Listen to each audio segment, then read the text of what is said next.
Namaste and welcome to Nepal Conversations. Nepal Conversation is a podcast series where we talk to scholars and researchers about the interesting work on various aspects of Nepal. We ask them to reflect on old and new problems, challenges, and possibilities confronting contemporary Nepali society.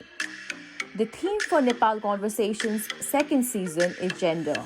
We will present a series of conversations on the topic of gender and sexuality and what it means for Nepal. Our guest today is Heidi Riley, who is a research fellow at University College Dublin. Heidi mainly studies gender and armed conflict, especially focusing on the interaction between ideology and masculinity within non-state armed groups, and the implications of this for women during and after conflict. She also works on issues of negotiated settlement with a focus on women's participation in international peace mediation. Heidi has a PhD from University College Dublin, an MPhil in International Peace Studies from Trinity College Dublin, and an MA Honours in International Relations from the University of Edinburgh. She is the winner of the Conflict Research Society's Cedric Smith Prize in 2017 and the International Studies Association's Feminist Theory and Gender Studies Graduate Paper Award in 2018. She was also awarded the Irish Research Council Postgraduate Scholarship for her PhD research. Welcome to Nepal Conversations, Heidi, and thank you very much for agreeing to talk to us. You have been working on a book titled Rethinking Masculinities, Identity, Ideology and Change in the People's War in Nepal and the Aftermath, which is drawn from your PhD research. What brought you to this study? Well, first of all, thank you so much for having me on today. It's a real privilege to be talking to you about my research and to be part of this fabulous series. First of all, my book it's in the final stages, so it will be published within the next month or two. But going back to your question, what brought me to this study? I suppose there's kind of two angles as to what brought me to the study. There's firstly, why did I want to conduct research in Nepal? And also, why was I interested in studying masculinities in conflict? And in relation to the first point, my interest in Nepal and in particular the People's War really stems back to my first trip to Nepal in 2005. Where I traveled to Nepal actually to work on a project building a new education facility in Godibari, just outside the Kathmandu. And at the time I wasn't in academia, I was working as a theatre technician, so as an electrician within the theatre, and I'd gone out to help with the building process. And as it turned out, the kind of situation slightly changed while I was there, and I ended up teaching English in a small village in Sinduli. And while I was there, the PLA were very present in the area. So I had a number of encounters with the PLA while I was there. And when it was also particularly interesting during that time to understand the kind of microdynamics of conflict from the perspective of those residents in the village and how they related to the PLA. And so when I came back to the UK, actually, I decided to go back to university, and I actually started to do an undergrad in international relations at Edinburgh University. And my interest, I suppose, in conflict more generally really came from my time in Nepal. And from then on, I kind of wanted to continue into academia, but very much wanted to focus on Nepal, taking into account those experiences of my time in Nepal. And so when I was doing my undergrad, this is what actually brought me to want to study masculinities. I worked very closely with Claire Duncanson in the University of Edinburgh, and she at the time was working on her book Forces for Good, which focuses on masculinities in the British Army. And I had become very interested in gender studies, but I'd never really thought about masculinities as a kind of area of gender scholarship at the time. So I was asked to do a little bit of research, a little bit of work as a research assistant with Claire Duncanson at the time. And that's what really focused my started to get me to think more about masculinities and where masculinities fits into gender studies. So later on, fast forward a few years, and I went to do my PhD here in Dublin. And as I say, I was very much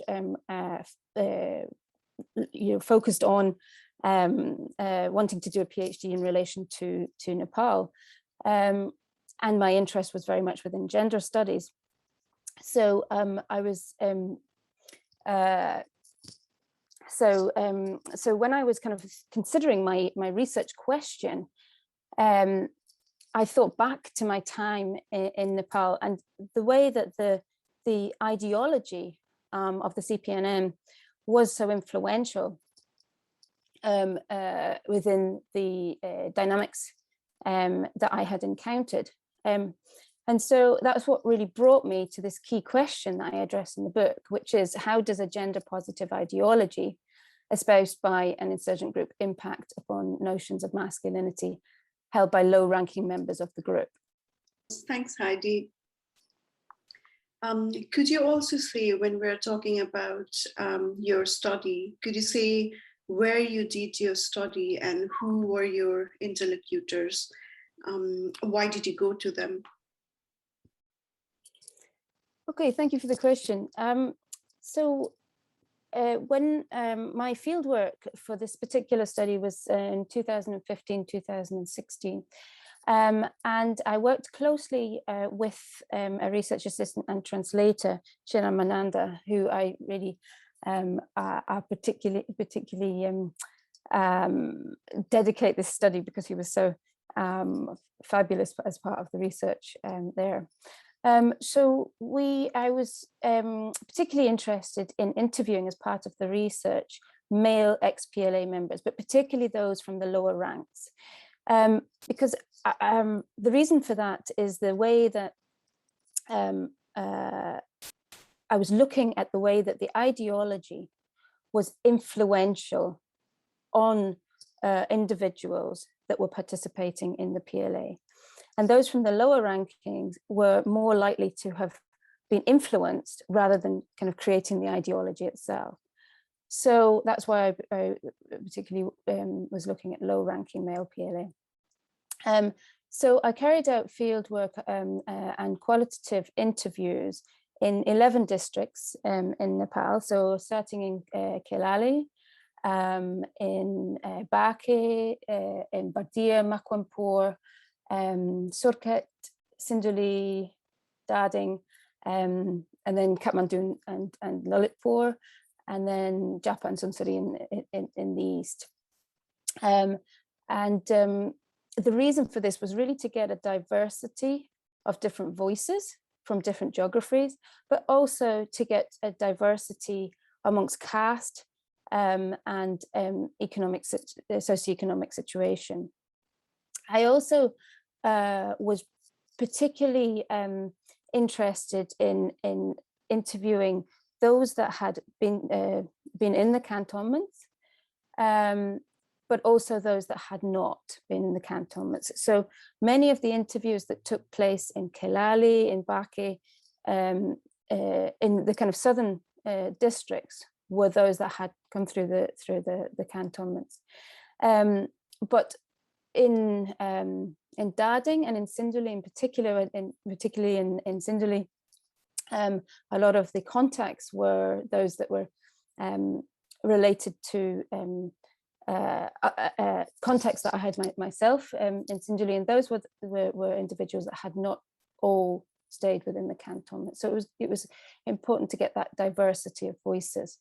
Also, I suppose, importantly, was to interview women ex-PLA, because it's all very well talking to men about masculinities, and drawing from those interviews, but how masculinities are experienced was particularly important to hear from the voices of women that also participated in the PLA.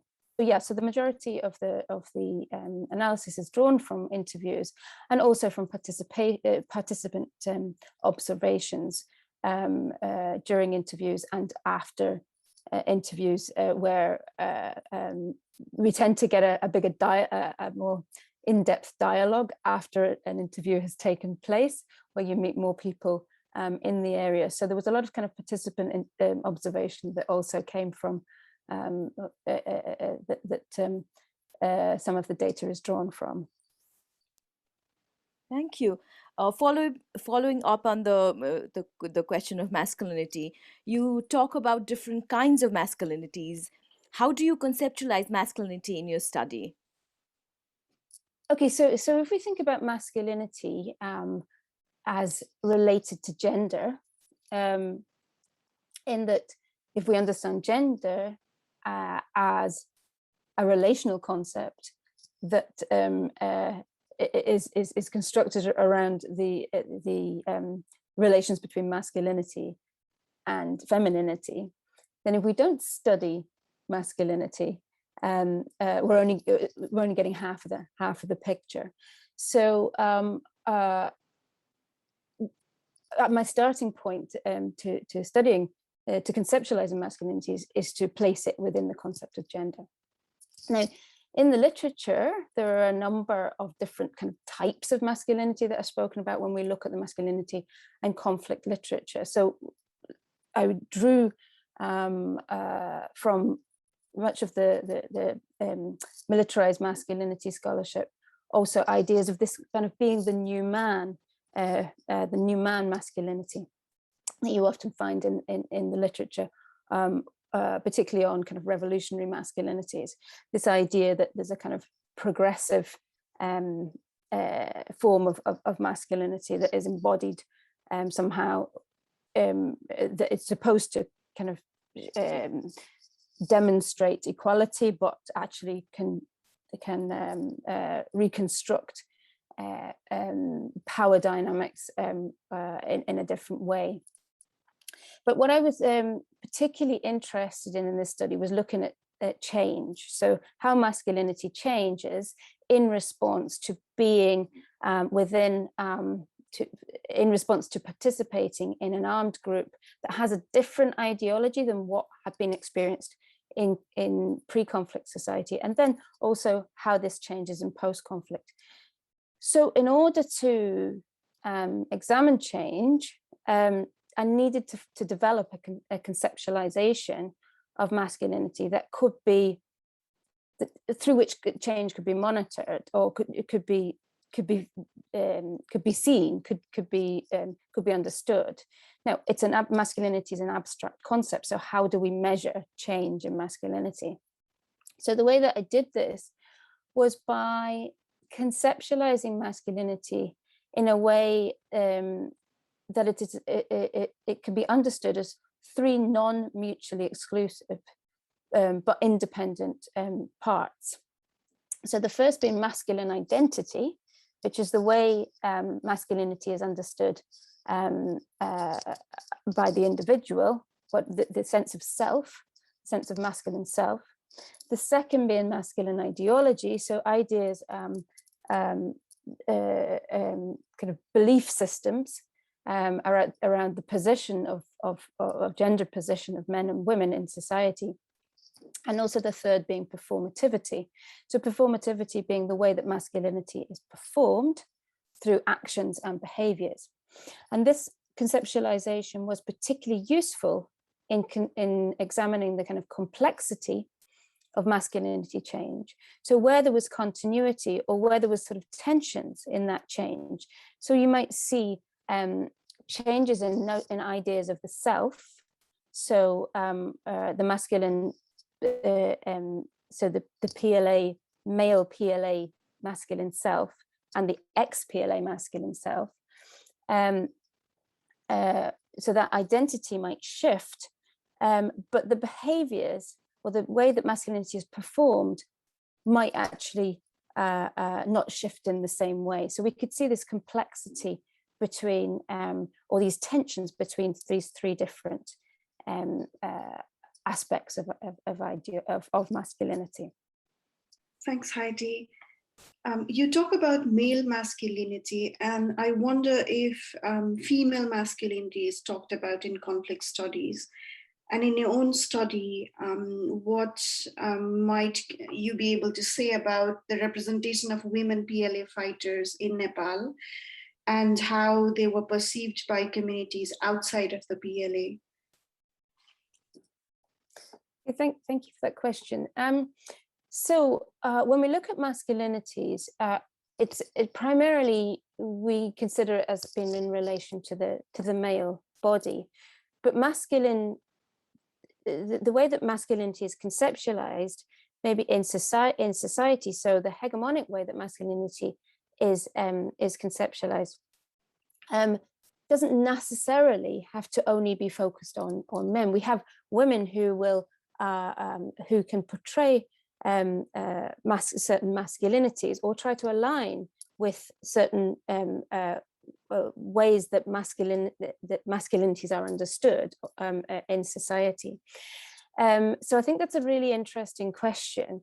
I don't really talk in the book much about, or I don't talk specifically about female masculinities, but I do talk about the way that women PLA were, in a sense, that they often spoke about how they had to prove themselves in masculine roles within the PLA.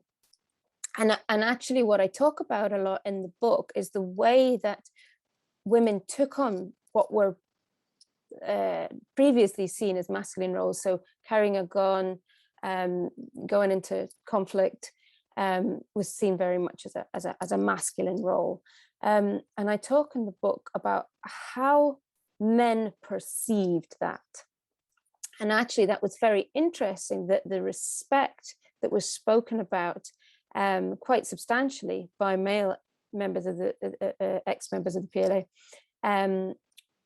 They spoke a lot about women's capabilities, but women's capabilities tended to be focused on women's capabilities in masculine roles. So it, in a sense, this visibility of women taking on masculine roles shifted the gender dynamic, which may seem very wrong in some ways, that women have to take on masculine roles in terms of them being respected. But of course, just in relation to your question more specifically, women taking on masculine roles also causes problems in terms of how they're perceived outside of the PLA, because they were often ridiculed by members of society who saw ex-PLA women as sort of, sexually promiscuous, not carrying out their female duties. There was numerous stories about how women in the PLA would kind of give birth in the forest and then leave their babies, very much coming from a kind of perspective of what women should be like in society, and PLA women didn't necessarily fit that mold. And of course, this has caused lots of problems for ex-PLA women in post-conflict, as does in many other societies, because women are then stigmatized for taking on masculine roles. So I'll leave that point there, but I can certainly come back to it if I haven't fulfilled the question. Thanks, Heidi. That's really so fascinating. You also make an interesting point about how peacetime notions of masculinities are not always in line with gender positive ideology, and how conflict time masculinity is not always about being violent. Can you explain a bit more about that? Okay, thank you for that question. So I think there's 2 points really here in your question. The first being that peacetime notions of masculinity are not consistent with gender positive ideologies. And I think that what you refer to here, and correct me if I'm wrong, is that the discussion in the book focuses on this change from pre-conflict masculinities to conflict-time masculinities. And what I discuss is that there was a kind of more gender positive masculinity that existed in within the PLA than what had existed in pre-conflict. And I suppose this really stems from the way that society influences masculinities. So the way that hegemonic masculinity manifests in any society influences how dominant ideas of what a man should be and what a man should do is. So in pre-conflict society, I mean, not particularly different to many other societies in the world, but in pre-conflict society and still also in Nepal now, there were very strict binaries of what men are socially supposed to do. So the kind of public-private dichotomy, the kind of the ideas of the breadwinner masculinity, that men should be the breadwinner for the family, and that women should be more in the domestic sphere, and where that is seen as kind of the norm within society, then people's behaviors adapt in that way. And of course, we have to remember that this is not just in terms of social practice, but also in law. So if we look at the legal system, you know, in the 90s, early 90s, and prior to the 91 Constitution, women had very little rights in law, and most of the decisions were made by men. So that influences how men perceive their roles in society. They then, so we can say, well, you know, that your question around peacetime notions of masculinity not being in line with gender positive ideology, I mean, this is in a sense how gender norms manifest in pre-conflict society. As I say, not those gender binaries are not unique to Nepal. They're pretty much global. But in the then going to the then moving to the time of conflict, where the ideology was very much it was a different way of life than what was in pre-conflict. I'm not saying by any means that within the PLA that it was perfectly gender positive or gender equal, but the advocating for women's participation through the ideology of the CPNM and through the visibility of women taking on different roles, it creates a different social structure in which the dynamics are different, in which different roles are more acceptable. So we can see this shift from this peacetime notions of masculinity to conflict time masculinity, which is influenced by the society, the structure or the collective identity in the PLA that I talk about. So the social structure and the ideology of the group itself. Now, the second part of the question that you mentioned is that masculinity is not always about being violent. And I think this is a really important point. Now, when we examine military masculinities in armed groups, the dominant approach is to focus on violence, unsurprisingly. And particularly given that men are the, make up the majority of members of armed groups, and that extreme violence is carried out by men. They tend to be the primary perpetrators of extreme violence, including sexual violence. So it is inevitable that a lot of studies will will focus on violence.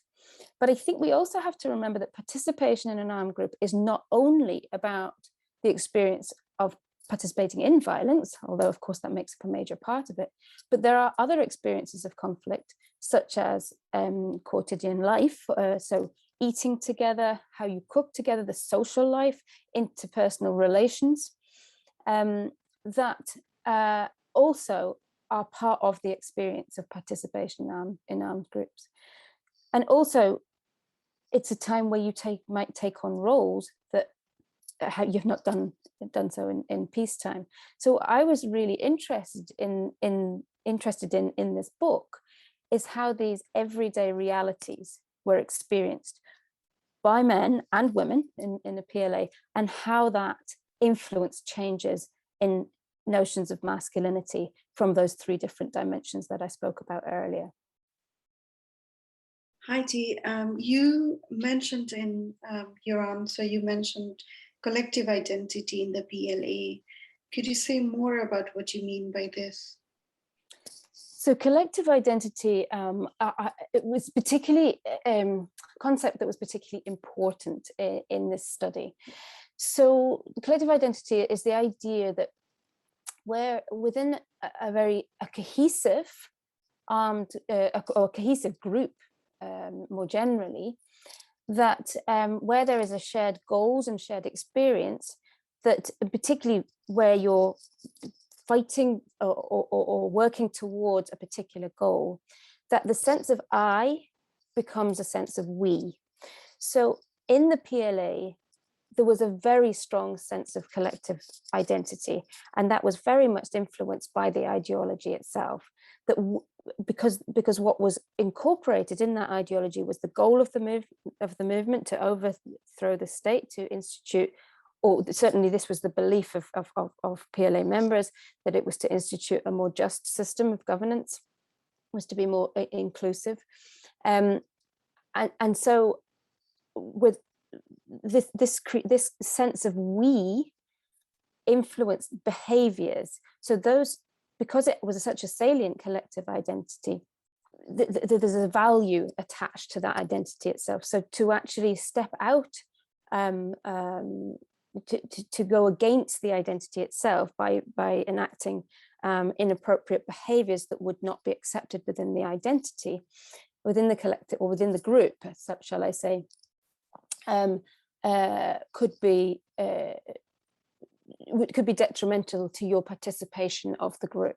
So this collective identity or group identity, shall we say, was particularly important in understanding the sense of self during the conflict.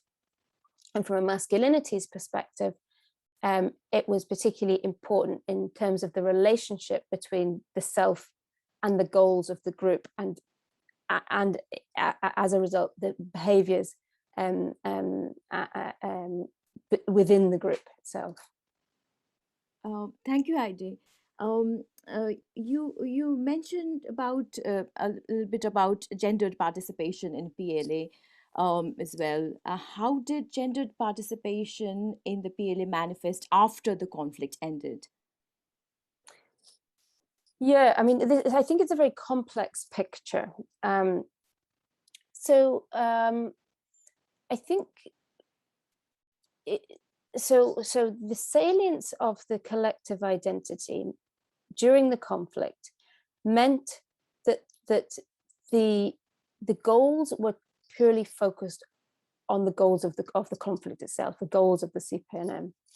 After conflict, after the signing of the peace agreement and the entering into the cantonments, this collective identity started to fragment somewhat. And then after the cantonments closed and individuals moved back into the community, there is a sudden realization that the communities that they had left had not changed that much from what the ones that they had left. And I don't mean that there wasn't change in terms of legal change and you know, the many kind of social changes that have taken place during that time. But in terms of what is expected, the gendered expectations, particularly around for men being the breadwinner. This is a kind of sort of sudden realization that these gendered norms have come back into play. And I think very much this kind of public-private dichotomy, gendered public-private dichotomy, came back into play quite substantially.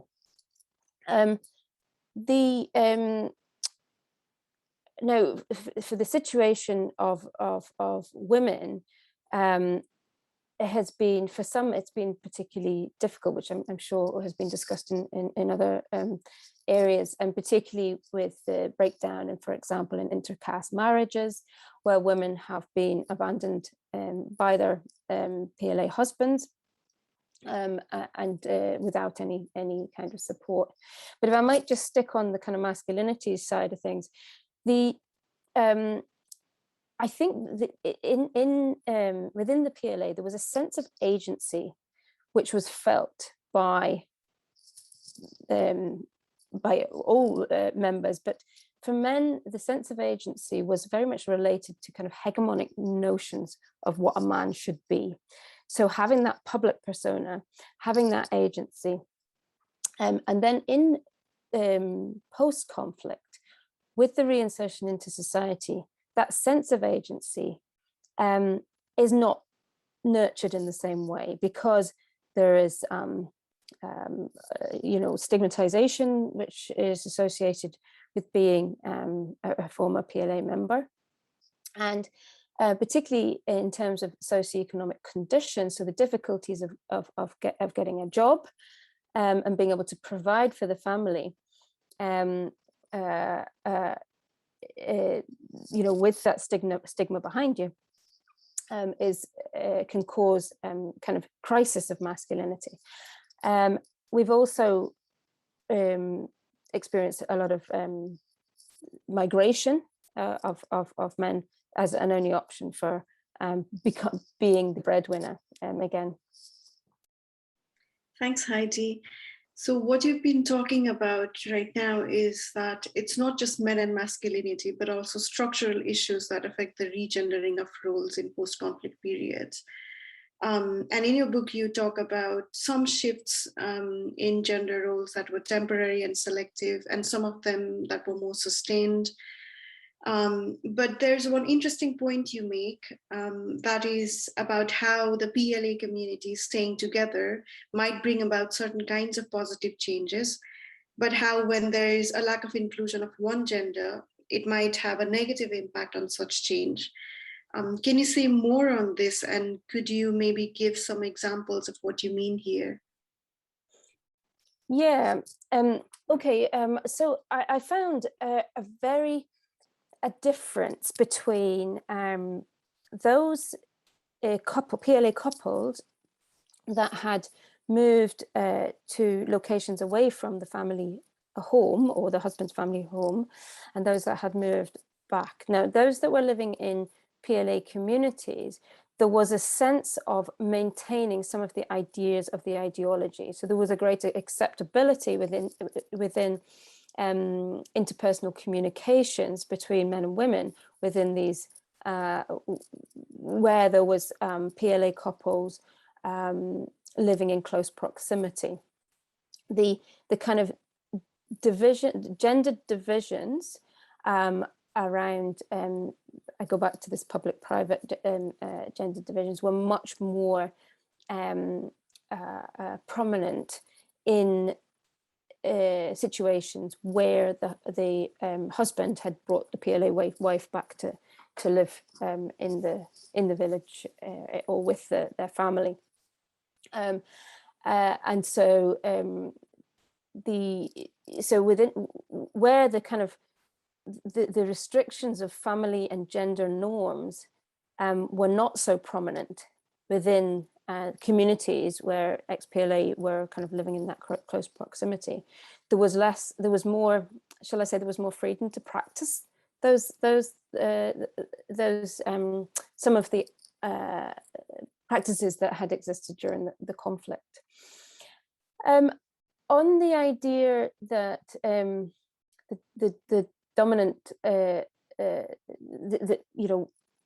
might be a positive thing for PLA to be living in closer proximity. The dominant narrative in DDR processes is to split ex-combatants up for fear of a resurgence of violence.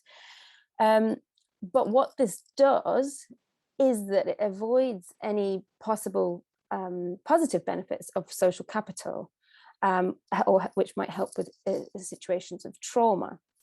So that kind of being able to deal with shared experience of conflict, or being able to kind of dialogue on a shared experience, that social capital that exists when you live in closer proximity, it can be also quite beneficial. You asked for one or two examples, so I'll just give you maybe a contrast between a PLA couple that I met in a village in Bardia district, where they were living away from home. There was 3 PLA couples living very close to each other, and they were all running small businesses. There was very positive kind of shared running of the business, and there was also support from between the 3 couples. They were supporting each other. That was very positive. Another positive example, not specifically focusing on gender, was in Circuit, where 4 ex-PLA men who ran businesses, who were not able to secure loans individually, had developed this kind of small business community where they could help each other to secure loans for the sustaining their businesses.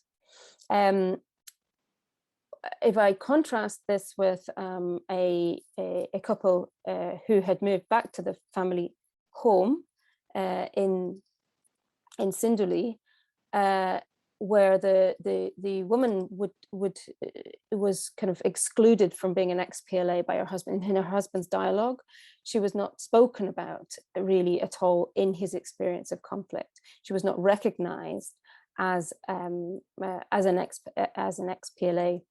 And as she explained to me, back then during the war, everything was equal. Now I just have to do the domestic duties, and now I'm not recognized for my role in the conflict. So I think there is something to be said for the location or the situation in post-conflict, the living conditions in post-conflict, in terms of how gender roles might play out. Thank you so much, Heidi. We're now coming to the end of our conversation, and before we close, could you tell us about your current or future projects? What are you working on right now? Oh, thank you very much. Yeah. Thank you for that opportunity. I'm just at the moment I'm working on 2 different projects. The first one is focusing on women in peace mediation, and that is a continuation of a piece of research that I did last year that looks at women who use peace mediation in peace building practice on the island of Ireland. But I'm very much interested in women in peace mediation more globally, which particularly given that they are so often excluded in the narratives of mediation. And then secondly, I'm very early stages of looking into conflict-related trauma amongst ex-combatants, and it's a theme I address minimally in the book, but it's something that really, after this research that the book was drawn from, I'm particularly interested in continuing. So I'm kind of in the early stages of that and applying for funding for that. Great. Thank you so much, Heidi, for speaking to us and sharing your fascinating research. We really appreciate it. Thank you. Thank you. Thank you so much. And again, I've really enjoyed the discussion this morning, and lovely to meet you both. Thanks very much, Heidi.